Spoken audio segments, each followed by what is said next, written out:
अस्सलाम वालेकुम फ्रेंड्स, मैं हूं डॉक्टर किन्जा। उम्मीद है आप सब लोग खैरियत से होंगे।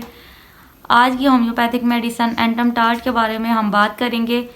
आपको बताऊंगी कि इसका इस्तेमाल किस तरह करना चाहिए और किस किस साइन एंड सिम्टम में इसको इस्तेमाल कर सकते हैं।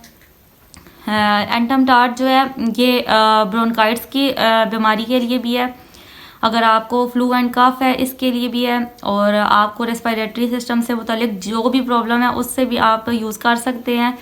तो मैं आज आपको इसके यूजेस बताऊंगी। इसको कौन सी इसकी 30 पोटेंसी में लेनी है या 200 पोटेंसी में, इसकी डोज बताऊंगी कि किस तरह ली जाए। तो चलते हैं अपनी वीडियो की तरफ।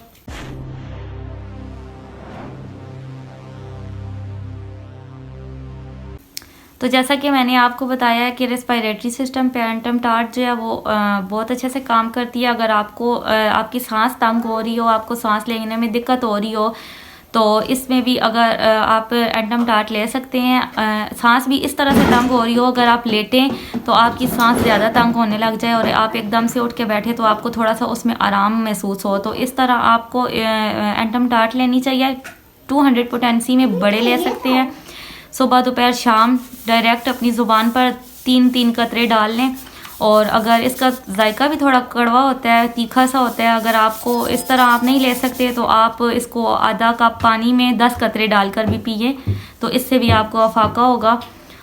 अगर आपको हल्का हल्का फीवर रहता है, हर टाइम आपके जिस्म में दर्द रहता है, और इसके अलावा आपको कफ हो रही है और आपको कफ निकालने में बहुत ज़्यादा दिक्कत महसूस हो रही है, आप खांस के आपको वोमिट शुरू हो गई है, तो इस कंडीशन में आपको एंटमटार्ट लेनी चाहिए। 30 पोटेंसी में लेनी चाहिए। वही 3-4 कतरे आप डायरेक्ट अपनी ज़ुबान पे डाल सकते हैं।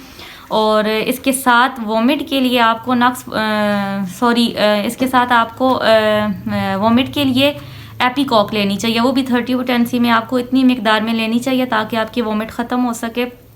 इसके अलावा अगर आपको खांसी बहुत शदीद हो रही है और आपको साथ सीने में दर्द हो रहा है, खांसी के साथ खांसते खांसते आपको बलगम बाहर नहीं निकल रहा और आप बहुत तंग हो रही हैं, इससे आपको एंटमटार्ट लेनी चाहिए। 200 पोटेंसी में इसमें आपको लेनी चाहिए, और ये आपको तकरीबन 20 दिन लेनी चाहिए ताकि आहिस्ता आहिस्ता आपका बलगम उससे पिघल जाए इस दवाई से।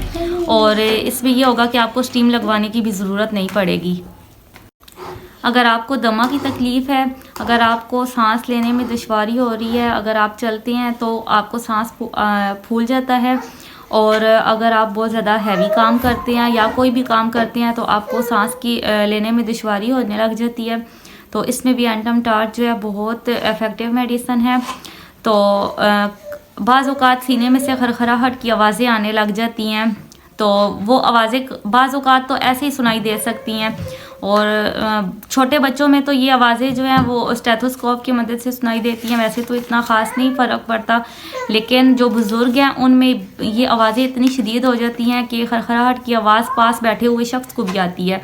तो इसमें भी आप एंटमटार्ट 30 पोटेंसी में ले सकते हैं। जो बुज़ुर्ग हैं वो 30 पोटेंसी में इसको यूज़ कर सकते हैं, और जो बच्चों को हम देते हैं वो 200 पोटेंसी में एक ड्रॉप मतलब हम लोग देते हैं इसमें।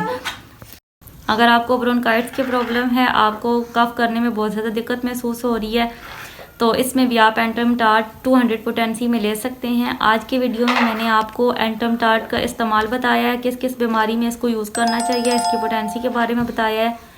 और अब नेक्स्ट वीडियो में मैं आपको किसी एक और बीमारी के मुतालिक बताऊंगी, और उसके साथ उसको आपको होम्योपैथिक मेडिसिन बताऊंगी। तो मिलते हैं अगली वीडियो में। अल्लाह हाफिज़।